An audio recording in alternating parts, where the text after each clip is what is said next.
All right, let's talk. Let's talk about fishing the upper coast. Yep. All right. Hey everybody, my name is Taylor Guest. I'm the Saltwater Outings Chair and the presenter for today, I guess. Mike pinned it to me last executive meeting, so I said, all right, I guess I'll talk a little bit about it. But disclaimer though, I'm not a guide or anything. I've just been doing it for a little while. I know I'm young, but the reason I ever wanted to do this actually was because and why I found the opportunity to do this is because I duck hunt all the time. And it just so happens that ducks like just as shallow water as redfish here in the upper Texas coast. So I'd be duck hunting, throwing out my decoys in the morning and see redfish tailing. So it's kind of a neat sight. I don't have any videos of that, but I do have some pretty cool videos in here, hopefully that y'all enjoy. So when I say upper Texas coast, I'm primarily, my home range is primarily from the west end of Galveston Bay down to like Sargent at the lowest. Okay. So, you know, you can argue like, well, okay, Sargent may be getting into middle coast a little bit. But my primary hotspots are, and I'll talk a little bit about this as well, is Cedar Lakes area, Cox Lake, Bastrop Bayou, and then up into Chocolate Bayou. So you get into some situations in those areas, and I'll talk a little bit about it, where you get that really shallow flats of the upper Texas coast, which we don't really have a lot of that like we do in the middle coast, but you do get some opportunity up here in those particular bays. And I'll kind of point out some of the, I guess that's the value added for today. It'll be, I'll give you some spots maybe. You just gotta have a boat that floats shallow enough, or a kayak. So anyway, this is so yeah, like to give you an idea of like how shallow we're talking, this, I mean, these are pretty solid sized redfish. We're looking at like mid to upper slot reds right here, but their backs are dry. So we're talking 6 inches of water. And when you get into a situation like that, it's just highly dynamic. So it's pretty fun to be able to witness it. Just to witness it. Like in this particular video, all I did was I put my fly rod down and I was just videoing them because I was like, I don't want to spook them or anything. It was kind of fun. But, so let's talk a little bit about first what I do to kind of hone in on these areas. And despite what I tell my work, I spend a ton of time on Google Earth, and I'm sure all anglers do. Just zooming in as far as you can. They need like a hover feature that they need a little higher resolution for me. But yeah, so let's talk a little bit about pre-fishing. So like I said, Google Earth is probably my #1 tool when it comes to like honing in on where I want to fish or where and a lot of it's trial and error too. Like I can't sit here and say that every place that I pick out on Google Earth is a banger because most of them aren't. But I mean, that's part of the fun, is the exploration process. So I have a Google Earth file that I'm going to try to pull up, and these are also links, hopefully. My hotspot on my phone will allow that to happen. Or, and the file here will. So just bear with me for a minute. Let's see if we can do this. It may not work, and I apologize for that. Now, this particular slideshow, can you share this on the website? For sure. Not the hotspots. Let's strip those. Those are one and done. You get to see them during You get to see them here. Let's not share them with the world. If it works. Yeah. Now, why is it not? Is it? Say it again. Okay. Yeah, it's, the instructions are up on the board. It's working fine. I just want to know, does anybody have a Mac where they know how to, sorry about that, where they know how to present on Google Earth? No. Let's see. No, afraid not. You share your screen, maybe? Screen share. I was hoping that the HDMI would just pop it up and you could just do what, you can see what I see. Ah. Let me see here. Bear with me. If it doesn't work, I'm going to, for the sake of time and patience, Usually like function F7 or something. Yeah, I know. But on a Mac, I don't know. Some weird shit. I just got this Mac, so I'm kind of in Where's- some growing pains here. Eldred? Yeah, Albert. He can't make it tonight. Okay. He's on the wounded list. Is he? All right? Yeah, he's healing. Okay, good. Very good. Okay, well. We can go over the spots after. It'll be a small group session, I guess. If you want to do that. $5 additional fee. That's right, yeah. Okay, so but you use Google Earth and you do all your map spotting before you go. And That's right. What are you looking for? Yeah, I like this. Donna, let's make this, let me not be the only one up here talking. Let's make it like a forum session. It'll make it last longer. So what am I looking for in Google Earth? Yeah. So a lot of the stuff that I look for is not readily apparent as a waterway in Google Earth. So to get to the point at which these redfish or their backs will be out of the water, oftentimes I'll look for so I'll go into a high level zoom feature, and then I'll zoom in as far as I can to like a system where I find a creek mouth. Usually the bigger the better in these situations, because it's proportional largely. The larger the creek mouth, the larger the marsh system at the back of it is. Yeah. So let's take, if you're not familiar with Cedar Lakes, that's an area with a ton of marsh. It's like got like a lot of backwater. Yes. And so I'll look for that. I'll find the edge of what's delineated as like the marsh habitat, and then look beyond that. So like I said, oftentimes you don't see it until you know what you're looking at. It's like Tortuga, right, on Pirates of the Caribbean, where it's like you don't know where it is unless you've been there. But you happen upon it out in the water too, and sometimes there's no water there. Like we're getting to the point in the year in which we're going to get those big dumps here Like this soon. weekend. We're not far off from that. Like this weekend. Yeah, we're starting to get these cold fronts, and pretty soon those cold fronts are strong enough where that water in those back lakes is going to be gone. Yeah. So I should say that this is not my. I don't die doing this every time, because I realize that there's just sometimes it's not inundated. So when you're looking at Google Earth, are you seeing, you're looking at just mud, there's no grass growing where you're fishing. That's right. So you're just looking at mud banks and whatnot, because most of the time the Google Earth photos are in February, March, they're midwinter when their skies are clear. Yeah. Yeah, you're right. As a kayaker, for me to get up into these areas, sometimes it's difficult to get up in these little channels. So a trick that I've learned is I'll get up into the mouth of one of these creeks going up into these backwaters, and I'll take my kayak paddle and jam it into the dirt. If it's solid, I'll go back up in there. If it's all muddy and nasty, I'm not wasting my time. Yeah. There's not enough flow for me to warrant going up into the backwaters. Yeah, you're exactly right. I'll echo that almost 100% of the time. Where if you have, this is kind of good when this is on the water. So we'll talk about that in a sec. But I do want to mention it. Whenever you're looking and like say you're faced with the marsh creek mouth, if you get a feel of the bottom, so I have a holding skiff, so I'm always touching the bottom. And if I can feel oysters at the creek mouth, there's a good chance that it's going to be a productive bite, because there's enough flow. And if y'all listen to the Bite Me podcast, Scott Knoll. Scott Knoll says that a couple of times. Yeah, he's big at, he likes that theory, and I think I tend to agree with him.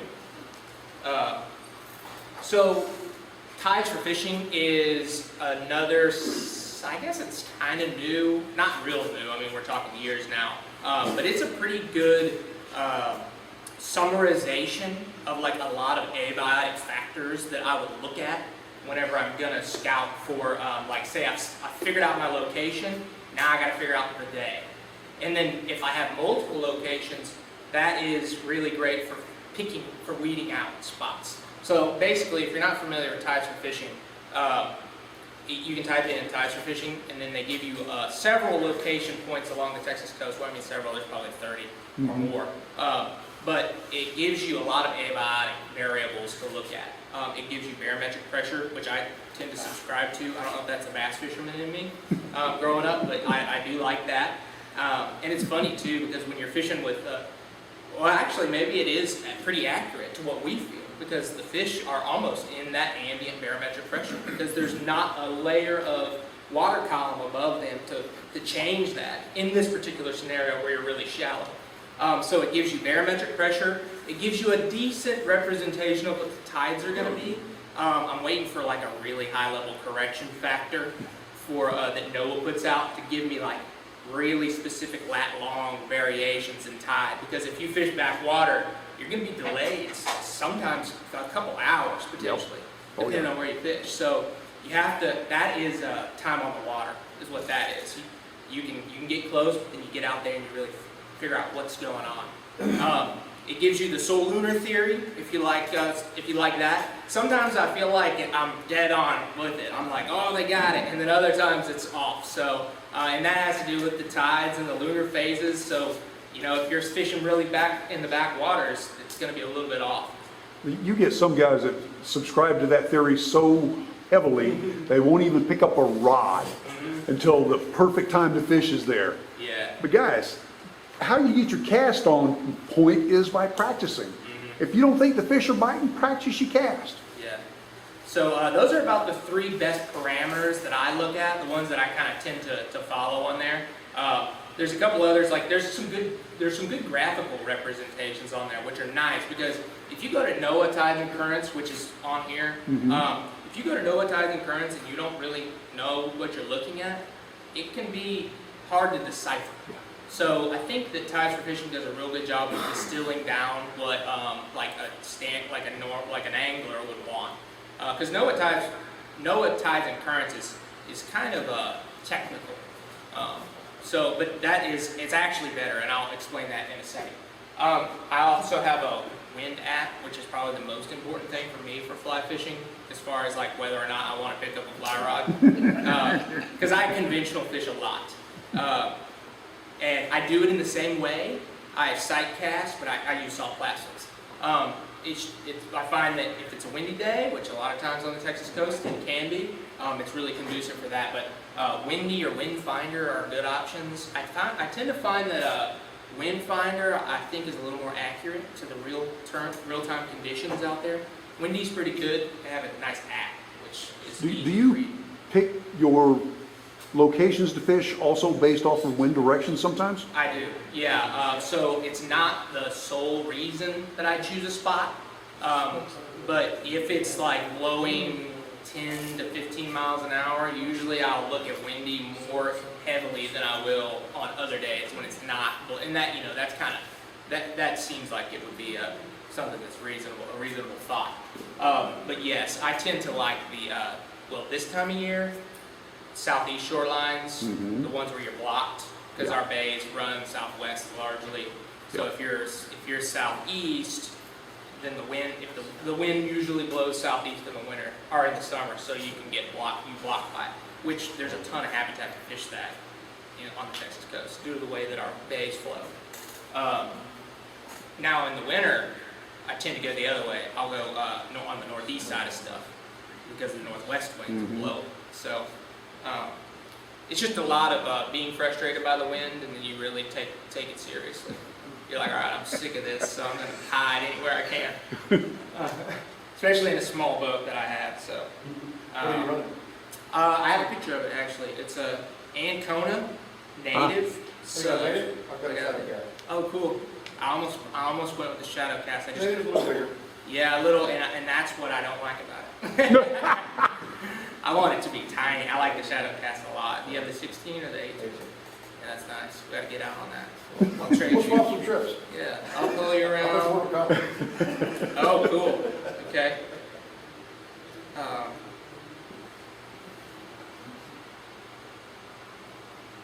So here's a couple of pics. Just some A few fun, fish. some fun redfish pictures. You bet. This was in the winter last year. That was my buddy's first redfish on fly there. All right. So that was pretty fun. That's actually in Chocolate Bay, right there. So Chocolate Bay, if you launch at the Chocolate Bay boat launch, the one under 2004, and you run down, hug the right side, you come around the corner, there's 2 or 3 of the stilt houses, and you can cut through the marsh just right there. It's very narrow. Like when I say narrow, I mean wide. It's not very wide. Cut right through in the wintertime. That little horseshoe bend is really solid.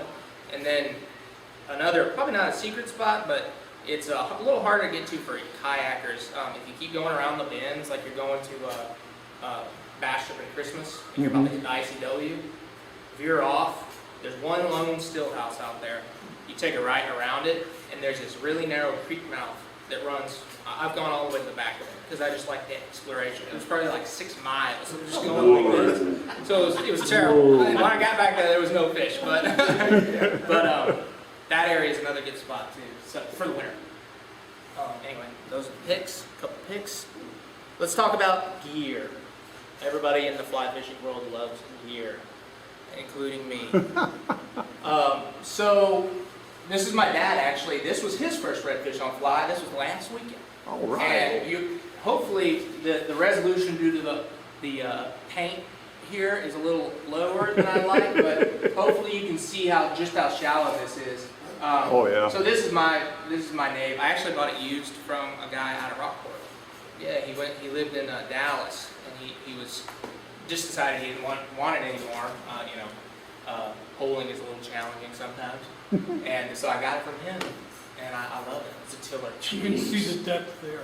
You see him kicking up dirt. Yep. The So fish this is is out my of the dad's- water kicking up mud. This is my dad's first redfish last weekend, so we got into him thick last What fly weekend. was it? Oh, I think it was redfish crack, and I'll talk about this a little bit. I am not a huge subscriber when it comes to this type of redfishing to a particular fly setup. Maybe the right size, and I'm seeing when I say that, I mean it's really rough. Like I use between like a number 4 or a 1/0, and that's a pretty wide range there.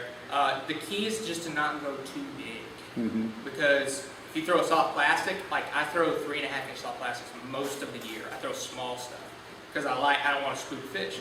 But if you throw a 3.5-inch soft plastic in something like this, they're not about it. So don't go too big. So, but as far as like what color, what shape, general shape, like once you get it in front of them, they're gonna snuff it out. So that's just my thought process there. I use an 8-weight. I think you can probably go as far down as like a 5 if you really wanted to. If you want a little bit of a challenge, you could go up to a 9. I think most of the world of this like style of red fishing probably throws an 8-weight, if I had to guess. So that's what I prefer. Anything you got just to get out there? I don't have anything. I don't have a real fancy setup, so anything you got I think would be good. The floating line, so that the line is more important than your hardware. The floating line is pretty crucial because you're talking about a depth of 6 to 8 inches. So you want that fly just to sink slowly. You don't want it to just hit the ground. If you do that, which I will say there's another option here, if you have sinking line, throw a little bit heavier fly, maybe one with like some nice big eyes, and then kick up the mud with it, so the redfish can get a hold of it. But you want, if you're gonna get it, if it's gonna be on the ground, make it have some dust about it. But floating line is really probably the way to go for me. And then various summer and winter lines. I have 2 spools that I throw back and forth because it can get. And this area will shut down when it gets super hot, but in the summertime, I throw like a tropical line back there because you're like talking about like 85 degrees potentially, and that doesn't mean that the fish won't be back there. Sometimes they are. It surprises me. Equally so, it surprises me that they're back there in such cold conditions. But that tropical line is terrible when the water gets like to 60 degrees. Everybody knows that. So. Now you're back there in the back of the bayous, and I know there's a ton of mud back there. How often do you have to clean your lines after trips? Oh, I clean them off. Yeah, for sure. Yeah. They get a scum on them. I take it and I just kind of take a little towel and wipe them down. Okay. It's not a huge process. Right. I spray them, get all the saltiness off them, and just wipe them down. Do you guys ever use Armor All? Nope. Armor All. Nope. Never done that. Not on a fly It's line. really good. Cracks You it. get 10 more feet in your casket. Cracks it. Okay. It'll crack your fly line with the new polymers. Huh? It'll crack your fly line with the new polymers. It'll get into your fly line and turn it gummy and crack it. It'll release the polymers from it. And I've been doing it for years. Yeah. Well, some of the older fly lines it doesn't affect. The new ones, You'll eat it. Learn the hard way. I use, what is it, airflow? Yeah, No, airflow, yep. That stuff works pretty good in the cold. Okay. I've used it all year round. So, but I don't fish below about 50 or 55, 60 degrees. I don't go out when it's 45.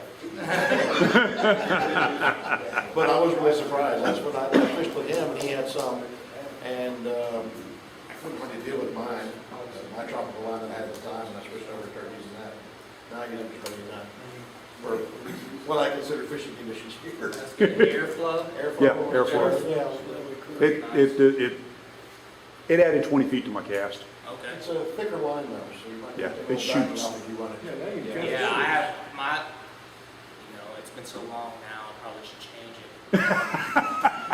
Mine's really thick. I We can don't- we bomb it. I can bomb it. I bought it for bone fishing when I went to Belize. Ah. And I was ripping it out there. And I don't need anywhere close to that right now. Like No. my average cast for this type of fishing is probably 25 from 30 feet. Yeah, it's right in You know, front we're of not- you. Yeah. Yeah, they're right in front of you. Yeah. Oftentimes it's just. Especially with the water clarity, it's not, you don't see it, even in a quarter pound where the water's a little bit clearer, you barely see anything over 40 feet. Yeah. I mean, Yeah. every once in a while you see something, but usually you're right on top of it. Now, Yeah, the- usually it's a, oh shit, and then you just wake it out there. Now, the winter fishing for the sheephead is a little bit more of a challenge. Oh, yeah. You are gonna be throwing a little bit further, a There's little bit spooky too, smaller yeah. fly, and it's a challenge. That's a Starting to whole nother see world. the sheep back here. Yeah. And like, it's hard to get close to them. Oh, yeah. I'll talk about it in a second. Also, I don't subscribe to any type of like finesse leader or anything like that. Usually I kind of beef it up. My dad actually, because he was new, he broke the entire leader off on a fish. And so what we did was I had some fluorocarbon, 20 pound in the tackle box, and I just made a leader out of that. So I was like, all right. And then we ended up catching a bunch more fish on it. So I don't think you're talking about real finicky fish. You're So, not. they're concerned about what's on the end. I use tippet rings. I use tippet rings. I buy a tapered leader that goes down to about, I don't know, 0x maybe 10, 13 pounds. And I'll tie a tippet ring on there. And the tippet ring, what that allows me to do is continually change the tippet all day long without making my leader any shorter. Just because I'm lazy. Yeah. Oh, me too. That's why I was like, I'm not satisfying anybody's gear finesse here because I'm kind of a muddy. This is a muddy type of fishing, so it's like I might get out and like walk through like shin deep mud to try to catch one, and then get back in my boat. It's Yep. like, have y'all seen those towels that they make? It's like a polling skiff. It's like real high end. They always show them with that, like a Hills Bay on there. But the towel says wipe your feet, and then if the person on the boat hadn't wiped their feet, you turn it over, it says wipe your effing feet. And my boat has never seen that towel. Yeah. And then as far as the flies go, like I said, that's not a real concern of mine as long as it's in the right size. Color's not a huge deal. I tend to subscribe to more natural colors though, which redfish crack, some of them are all over the place. I guess there's a lot of variation. But we're throwing a crab pattern most of the time. Oh yeah. I would say that match the hatch is probably more important in like clear water conditions, but not so much back Now, here. you just said match the hatch. How do you find the bait? Me as a kayaker, I go to the shoreline, take my paddle and beat the grass, see Yeah. what comes out. Oh yeah, you'll see them out there. Like when I'm pushing through the marsh, like usually I'll know kind of what's going on out Yeah. there as far as bait goes. And then too, when the redfish are feeding aggressively back there, which most of the time when you get them in this type of scenario, that's what they're doing. They're back there for a reason. They're not just wandering around with their backs out of the water. And so you'll see what they're feeding on. Like Yeah. largely it's grass shrimp. Sure, If I had to say like the most likely thing that they're feeding on is grass shrimp. Also small crabs too. We get like early, like in the spring or something like that. So that's kind of the gear talk a little bit. I guess it wouldn't be a gear presentation without a picture of my skiffy. So this is my Ancona native sub. This is the Use a thing stripping basket. Yeah, it's a, It's a laundry basket, right? it's not a laundry basket. My mother-in-law actually gave it to me for, we're into gardening in our house. Uh-huh. And it's a gardening basket that's collapsible. Right, I've seen And those. I use that. It's awesome. Now, Yeah, I can just shove it up under the bulkhead. I was on his boat, God, 2 years ago now. No, it was last year. It was last year. And he says, "You want a stripping basket?" No. He says, "Well, where are you gonna put the line?" "I'll show you." I was on that front of his boat 3 hours, 4 hours. Longer than that. I got tangled one time. One time. Yeah, we pulled you around for most of the day to catch that. You one did. squid. Yes, that one fish. Worked his butt off. Then it's time to trade and the wind picked up. I quit. It's okay. We got pretty good. It was a tough trip. It was February. Yeah, it was. Actually, that was 2 years ago. Yeah, it was too, wasn't It was it? your Yeah. dad, Yeah. So yeah, as far as like the vessel goes, this is more of a big, not a picture about me to talk about my skiff, but just to give you a representation of kind of what is required, I guess, or optimal to get into these conditions. Mhm. You can do these. You can do this all in a kayak. You can do this all in a canoe. The problem I find with that, and a lot of y'all that are kayakers will correct me here, is that I don't ever tend to feel like I'm gonna get as isolated. I have that like thought process where I'm like, I gotta get away from the launch, and that's not. I know that that's not the way that it always happens. But some of the areas that I fish, like down in Cedar Lakes and stuff like that, or in the back of Caltrap, if your boat is still in one piece by the time you get back there, because of all the oysters. But I don't see anybody all day, and that's Yeah. kind of what I did. That's why I do it. It's not for the fishing; it's for the solitude. So I can get frustrated on my own. Yeah. So the guy's name that I bought this from was Dennis, and I appreciate him for giving it to me, or selling it to me. So I have a micro jack on the back, which is kind of crucial to run at speed. I don't burn marsh or anything. Yeah. This boat, when I bought this, Dennis was real happy about the fact that he goes, there's one little scratch on here. And I go, oh, I'm not concerned about that at all. I'm show you this boat now that I've had it, it is just like somebody took mesquite and just grinded it on the bottom of it. So it's like, when you have a truck, you go through Central Texas, it's just it's like there's these flames. So I got it on this now. But, So- that's okay. That's a Tohatsu 4-stroke? That's Evinrude, E-Tech. It's a they're all like whatever. They're two-stroke, which they don't make anymore. So That's right. My time's ticking on it. It's a 2015. The whole setup's 2015. It's a 40. It's got a lot of torque for it. Oh, for yeah? a tiller. You It's, bet. And that's an hang tiller on. extension? I have. So this is actually a. It's not an extension. It's aftermarket. It was Really? Yeah. They just have a really long tiller handle. Wow. They had a tiller extension on there, and I found that I couldn't turn it sharp with it. I like to just whip it. When you're going through the marsh, you gotta be able to turn sharp, just in case there's a crab trap there. Yeah, so that's the skiffy. It's a good looking boat. So Yeah. there's the left side of chocolate, as you go down from the boat launch under the bridge and continue down. You ever fished the left side? You talked about the right side. I have. I've fished not all of it. I run past all of the. So you've got those two or three stilt houses on the left side, and then there's like a bulkhead. It's riprap is what it is, like an erosion control feature. And I've gone all the way past into that first inlet. There's a couple of marsh systems back there. A couple of little creeks or whatever come in from that one side. So this goes back to what Puck was saying and what we were talking about on the Bite Me podcast. There's not a whole lot of flow that comes out of those, or at least that's my experience. It's mostly mud at the mouth of those, and I've gone back there several times. I don't learn from my mistakes a lot because there's so much variability in fishing that like just because you went back there once or 8 times doesn't mean that there aren't fish back there on that 9th time. So you just gotta hone in on it. But those, I just didn't love it. I go by feel a lot now. I feel like I'm probably done it enough, hopefully, that and I'm wrong often.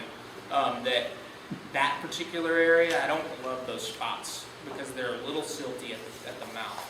If you go into Halls Lake, that area is a little better. That's the lake on the left before you get to the ICW.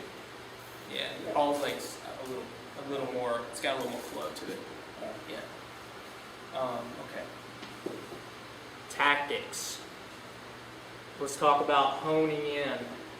So there's 2 fish here. So that's what I was saying. You know what they're feeding on when Yep. they do stuff like that. All these guys back here were chasing small grass shrimp. But usually, whenever I'm going to an area, like this goes back to the tides. Oh, I should have mentioned. NOAA tides and currents is more important than and more representative of real-time conditions because you can look at the water level feature. So if you look at the tide feature, it doesn't account for the water level that we get. Like there's a lot more fluctuation in water level here because of all of the rivers. And we get a lot. Water level is more indicative than the tides on NOAA tides and currents. So I would recommend checking that out. They have like a prediction graph, and they've got the tidal prediction, and then above, or they have the tidal, like real-time tide, or forecasted tide, and then they've got the predicted water level based on tidal flow Yeah, gauge. you got a pretty strong wind on the south for a few days, you're gonna have a lot higher water level. Yeah, so check that out. That's real important. And that goes to this. So when I'm looking at, and I said tides, I meant water level here, but it's like 1.5 foot above mean, low. So that it's a little higher than normal. Right, we're kind of in it right now. Like there's been a lot of water back in the bays right now, especially last week. There's a bunch of water. We just got a report from Lamar saying that today it was high. Hard to find fish because the water level was so high. Yeah, sometimes that happens where it can be too high. Yeah. When it's The wind right now, it's about 20, gusting to 22. It's pushing in there, but it's gonna dump Sunday. Yeah. Yeah, coming we're out. getting into that weird front now. It's gonna rip. No, Go ahead. I'm jumping ahead of you. Go ahead. Okay. For me, due to the fact that I fish like around these like marsh systems where they're like in the creek mouths, falling tide is preferable.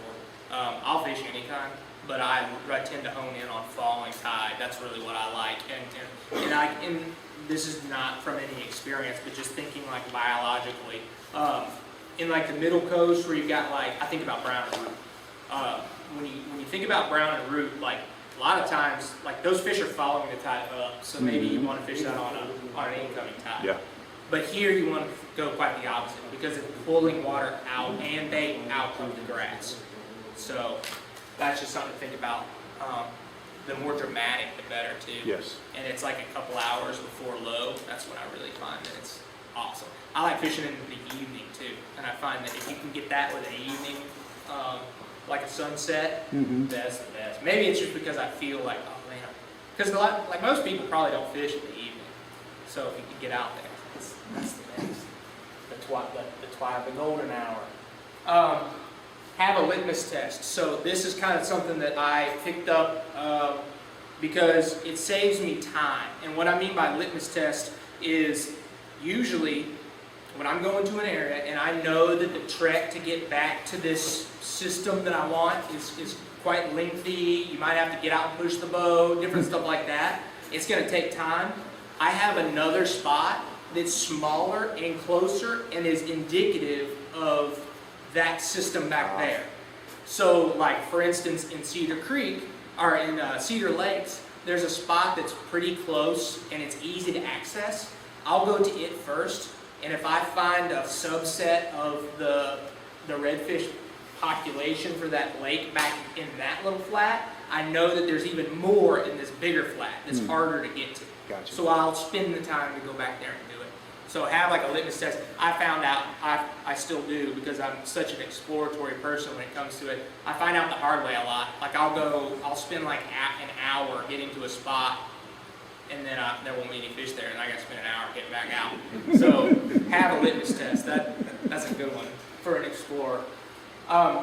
Listening is more crucial to me to locate fish than visual cues. because when you're in the marsh, and this time of year too, so all the spartina in the marsh, if y'all noticed, it's all seeding right now, so it grows like Yeah. 2 feet more than it usually is. You're not seeing over the top of it in You the don't see kayak. it, so just, yeah, especially the kayak. Like, sometimes I'll be, like, up on the platform, you can definitely see, but, like, those redfish they always amaze me. They have a tendency to get in the tiniest little spots. And you may not see them because they'll be, like, on the backside of it, so, but they'll be feeding, you can hear them. So, like, definitely use that component, that sensor, that sense to locate fish. I find myself just stopping and just listening for like 5 minutes sometimes, and then just moving on from there. That's kind of how I like to do it.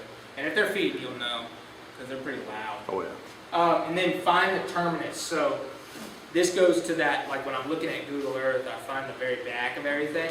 That's the same with this. Like I go until I cannot go anymore. And that's usually how redfish in these situations will act. They go as far back as they can. And so, assuming that the water, the salinity is the same. Like, yeah, they won't go far back into like a river system all the time and feed like that. They might. But just because you're talking about inconsistent salinities, that might be some kind of barrier for them. But that's what I do. So, like, go push back as far as you can. And then oftentimes you'll kind of be surprised. Like I said, I'm surprised all the time. There'll be like cows right there, like feeding, and then there'll be redfish feeding also. So it's kind of interesting. All right.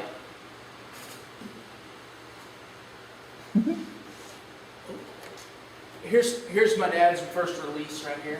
Kind of fun. A couple of spots on him. Well, and away he goes. Yeah. So the water back here is pretty That's clear. pretty nice. There's nice water. Yeah, to be like, oh, that's Cedar Lakes, you know, and if you've been back there in the summer, Oh, no. you can't see your foot in that water. Oh, the winter Yeah. time, bears out. This was last week. Oh, exactly, Yeah. okay, cool. So you get this water, you get these big pushes where there's not a lot of silt buildup already. Okay. And so that water, when it gets pushed up there, doesn't have anything to agitate. And so you get a lot of this clear water. And this is like, when I say find the terminus, like this is where you get that clear water in conditions that you wouldn't think that they would be, like up here in the swamps. Okay, so let's talk about once you've found the fish, I like to quarter them, like quarter their approach, or let them quarter your approach, preferably. Yeah. Get to a spot, head them off, quarter them. My dad, like I said, he's not a very good fly fisherman, so I never let him throw off the 12 because he's hooked my crotch several times. So I always try to, you gotta spin you real quick. So that's probably the best way to do it. Quarter them. I mean, if you're really good, you got some solid guys on the boat, you can always go straight at them. And you know, you got to be opportunistic too. So if you got the shot and it's not a quarter, then I'll take the risk. Swing it back at me. No hero shots needed. We were talking about this. Like, you don't really need to cast very far in these conditions. 20, 30 feet, not too bad, easy. And then this is probably the most important thing. Redfish in these conditions are extremely spooky. And so you want to kind of let the fly and eating of the fly be their idea. Like, let them think that they discovered it. So leading them and then letting it sit and then not really doing much about it.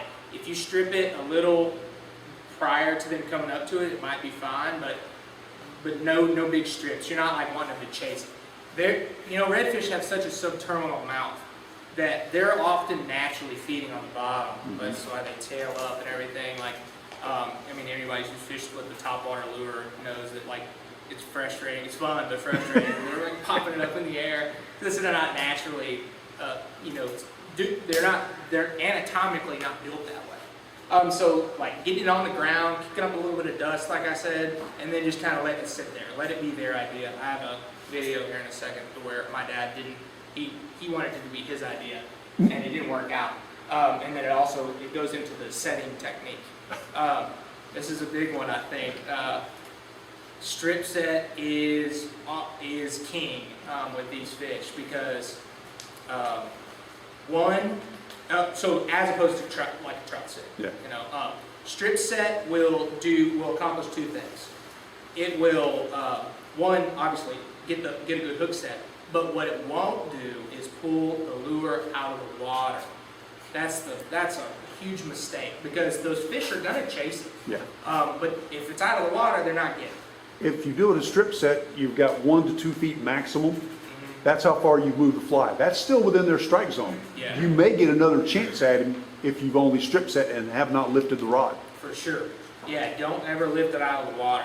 And then also, a strip set is just more, it's just more gentle too. It's not gonna spook that fish. Like, even if you didn't trout set that lure out of the water, which you probably are going to in 6 to 8 inches of water, that it's not gonna spook the fish to strip set. It will spook the fish to trout set. Oh, yeah. So it's just being subtle. Everything's kind of, there's a lot of like guerrilla type techniques here, as far as like getting there, but then when you get to the fish, it's a lot of subtlety. Yeah. I was fishing Port O'Connor this past summer, and I was fishing a little popper, and I never saw this before with a redfish. The redfish come up and took the popper. They come up out of the water and took the popper on the downside. Yeah. Went over. Yeah, went over and come down. Like a It great was white coming down. Yeah. I've Yeah. seen trout do that often, but never a redfish. They'll do that with topwater flood, it's not the way they normally do it. I've They'll seen do with it. Topwater flood. Oh, yeah. Not fly fishing, but that's cool on topwater. Yeah. It's really more effective probably when we get it in your mouth. Most of the time, they're just slapping it, it's flying Yep. through the air. Yep. Yeah, they come down on it. Okay. Oh, here's the video right here. Now, what did he do? Oh, I'm sorry. So, this is funny. I always laugh about this, and I'm a little self-conscious of it, but I'm going to bring it up because I am self-conscious of it. Dennis, when he, this thing is solid, the trolling motor, but he put it in an odd angle. Yeah. It's like very trip hazard. Yeah. Oh, yeah. So I'm going to have to fix that, but I haven't done it yet. Anyway, but on the positive side, and I didn't think there was a positive until I started using it. Because it's on the side of the boat over here. Now you can probably arrange it this way. Because it's on the side of the boat, when I'm going, or when I'm like on the valve with my trolling motor running, if I hit oysters, which happens all the time, all I do is lean to the side. Ah, it picks it up. And I was like, oh, that worked out. So yeah. So this is we had caught a couple actually already, but so we saw some fish. This is actually, we got pretty textbook conditions here. Hopefully we can see the Now, fish. how are you telling him, So where the fish are? We're quarter here. The fish is coming at us, right? and then he's up here, like like I said, he's pretty new to it, so you can see the fish there. I see it. Oh, yeah, Okay, now I see so it. the fish has it, and then my dad trout set it right out of his mouth. And I was like, don't trout set! Like, I was like, getting frustrated, being like a quasi-guide. I need to shut up more when I'm up on the... Call it the redneck heave and see if it slows him down. Yeah. But luckily, he had caught a couple other ones, so it wasn't too much of a bummer. But anyway, that was what not to do. I'm using my dad as an example. Don't do that. Oh, this is just a funny little video that I made. There's some music, but it's not loud enough. This is me doing other stuff. Good. I just made a goofy video with my legs. Yeah, skinny water. Yeah, I went to Brazil a couple years ago. Ah, We can talk about that too sometime. That was yeah, fun. no kidding. Anyway. And that's it, man. Awesome. Good job, Steve. One last little video. I like that, Couple that's pictures. that's a great scene you got there with the fish.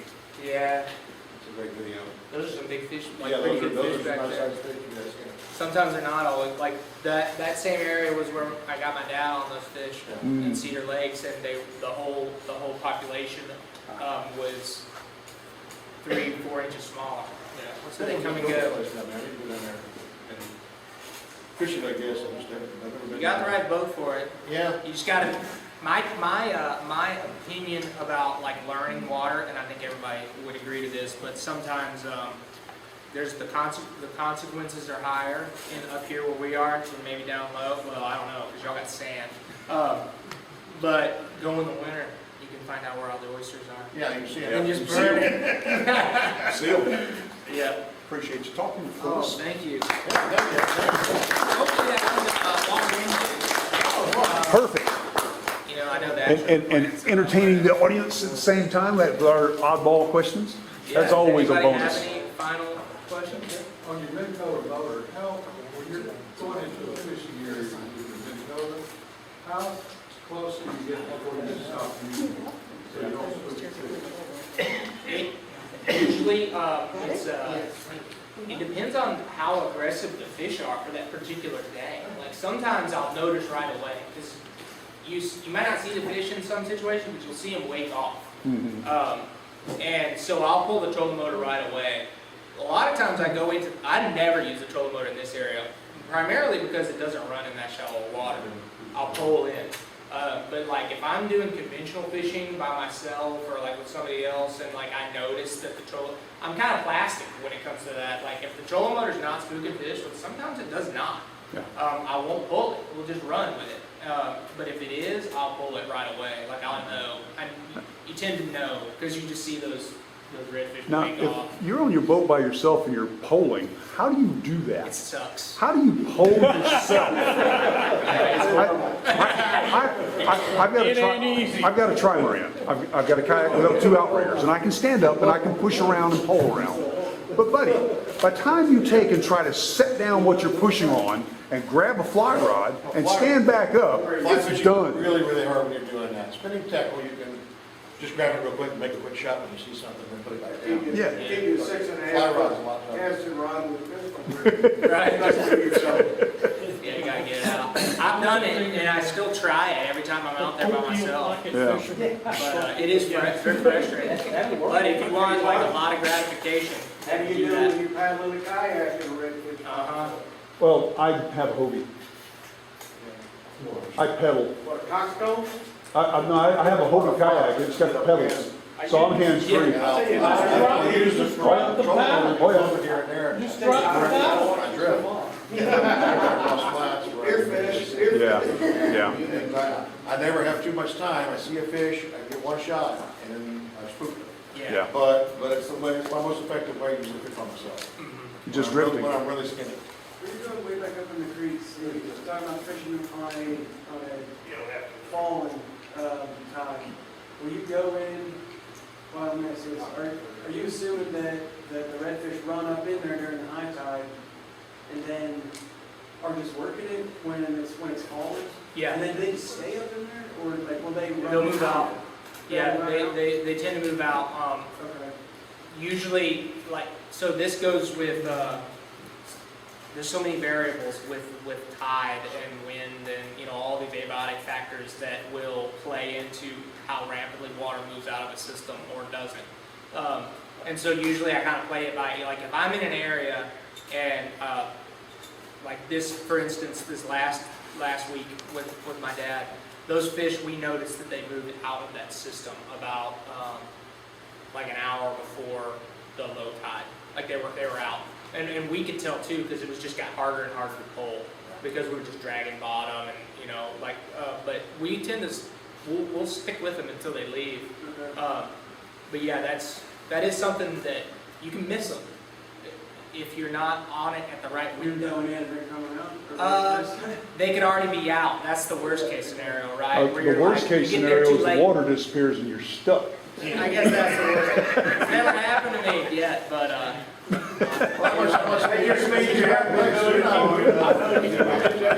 got the tides in it, because it moving more than a few inches while you're. not a whole lot. I mean, we don't Most get a of the whole backwards lot. I get into, there's not a lot of variance. There's Yeah. flow, especially near the mouths or but once you're in there, there's not a lot of movement.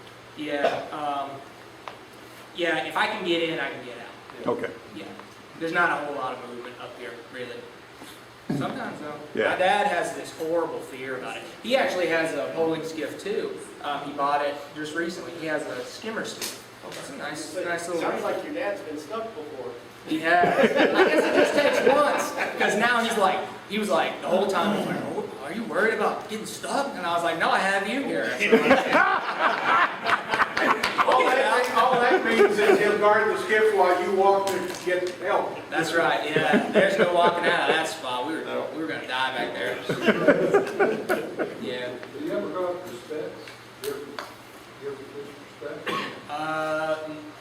No, I kind of am a diehard when it comes to fly for redfish. Like I've opportunistically caught specks, but I've never sight casted. I rarely pick up the fly rod, and this might, I'm like so niche about it. I rarely pick up the fly rod if I'm not seeing fish.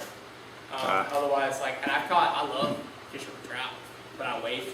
So Yeah. I'm kind of like, I'd like to do a little bit of everything. Well, So we'll go to like down the East Mount Jordan in the winter and catch big old trout. Well, you were just mentioning, you know, when you got two people on the boat, the guy in the front, he should be blind casting, get his casting game on. Yeah, that is a good point. Like, If, just to if get you're, up there. if you're up there and you're waiting to catch, waiting to see a fish to cast, you're cold. But if you're casting at a piece of grass, a turtle head, an oyster, a target, you're already warmed up and you've got your game on. When you finally do see a fish, latch on. Yeah, exactly. But you're making too much noise though. You're not small. Oh, I'm messing with you. you've seen me cast. All right, I'm gonna stop this. Thank you all very much.